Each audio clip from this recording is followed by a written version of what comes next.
sponsor yield? Certainly. The sponsor yields. Just so we can clarify this,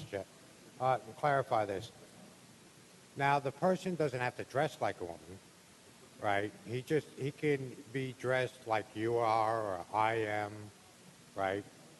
And he just has to say, I identify as a woman, correct? Well, It's not a mode of dress. He doesn't present himself as a woman. He just has to say, I identify as a woman. first of all, I know a lot of people with 2X chromosomes who dress a lot like you and me. And, you know, we let them into women's rooms and women's locker rooms. Well, that's not the question. The question is... But you're right. Mere attire is not the deciding factor. Okay. And now you create a crime here if, say, a transgender person goes into a bathroom of, say a woman's bathroom, and a father's standing outside, or a mother, and they stop them from going in while their child is in the bathroom. Under this legislation, they would be arrested.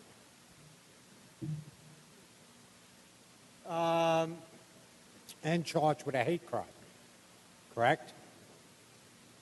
Well, I don't think blocking someone from entering a restroom is today one of the kinds of crimes that triggers hate crime status. For example, if you said, you're black, my white child is in the public washroom, I don't want you going in, I don't know that that would be a hate crime in New York. With the intent to harass, annoy, right, threaten, or alarm another person. That's harassment. Okay, it's right here in your bill.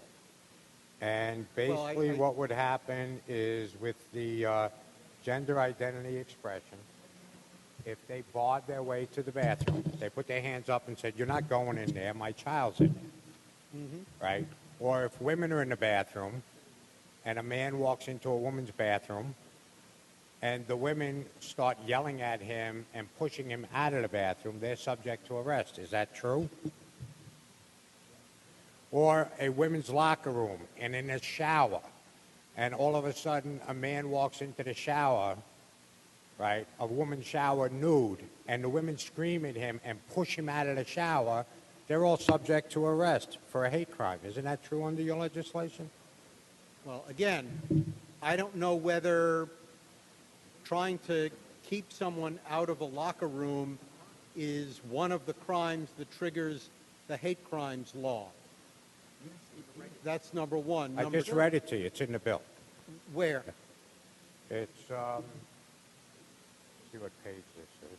Page 13, and go down to line 26. With the intent to harass, annoy, threaten, or alarm another person, or he or she strikes, shoves, kicks, or otherwise subjects another person to physical contact, or attempts to threaten to do the same because of a belief or perception regarding such person's race, color, national origin, ancestry, gender identity, or expression. Okay. And now it's an enhanced crime because it's a right. hate crime. So so under this legislation, if there's a parent inside a woman's bathroom and their daughter's in there, or a woman's shower, and their 5-year-old daughter's in the shower with them, or there's a bunch of kids in the shower, and the women push him out of the shower, push him out of the locker room, push him out of the bathroom, and say, I have a young daughter in here, you're not coming in here, they're subject to arrest. Is that correct? Well, I don't think that meets the statutory threshold of harass, annoy, threaten, or alarm in that context. That's not the motive for the act in that case. Well, so, they're don't prohibiting him, right? Excuse me? They're prohibiting him from coming in there. They're using force to prohibit him. but the sentence begins with an impermissible purpose. Right. It's not just pushing or shoving someone, it's pushing or shoving them for a certain purpose. Yeah. And what you've described doesn't meet that threshold. And the purpose, okay, so if the parents are pushing this person out and he says, I identify as a woman, I'm allowed to use this shower, I'm allowed to be nude in front of your 4-year-old girl, okay, right? And they say that's not happening and they push him out, then that fits this bill. It's under harassment. It's a hate crime, and they can be arrested. Well, it's pretty simple. It's I can, your I language. can say 6 times that no, it doesn't say that. You could say 6 times or even 12, yes, it does. But take my word for it, the situation you're describing doesn't fit the statute you're reading. But I would say, more significantly, that unless you've got some brand new piece of news that you didn't have last year or the year before or the year before or the year before or in all the times we've debated this bill, I always ask, has that happened? Did it happen in Minnesota? Did it happen in Suffolk County? Did it happen in Albany County? Well, there are Did it happen in Monroe County? incidences where I that don't has think so. happened, Jeff. I'm sorry, Dick. I've seen it in the. I've seen it on the internet, different news accounts and everything else, and you have plain language. Well, if it's on the internet, it must be true, I guess. Well, but not necessarily, but if it's in a it would be- newspaper. what I would appreciate it is if you're going to point to an example of someone essentially fraudulently claiming to be female and taking advantage of GENDA-type legislation to improperly go into a women's locker room or a women's bathroom, I'd like to see that. And so far, nobody's shown me that. Now, maybe you've got something that happened since the last time we debated it, and maybe I'll be surprised that in the 24 years and God knows how many states and counties and cities that this has been on the books for so long that, now you have an example of this kind of abuse of the law, but I haven't seen it yet.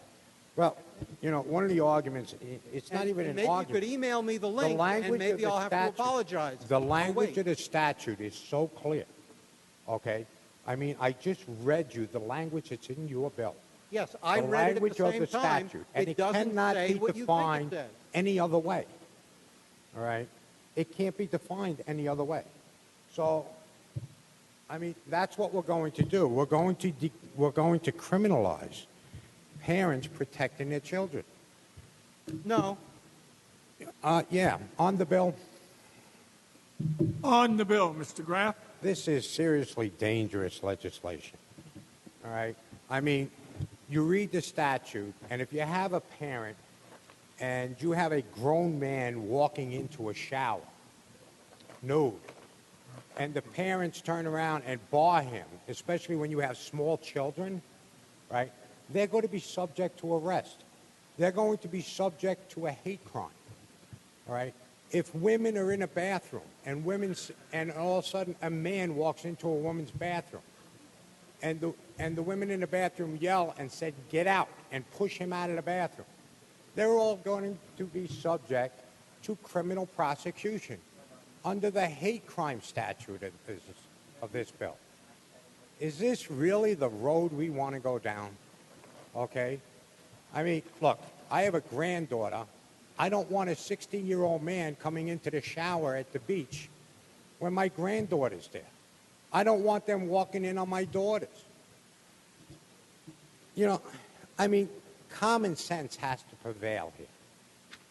And this bill has been kicking around since 2002, okay? And they just keep recycling it and recycling it. And I talk to people in my district, and I think the women hate this legislation more than the men do.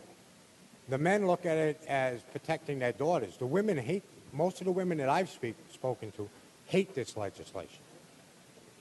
This is the one, not one time. All I can say is, thank God for a Republican Senate, because this is still not going to go anywhere this year either.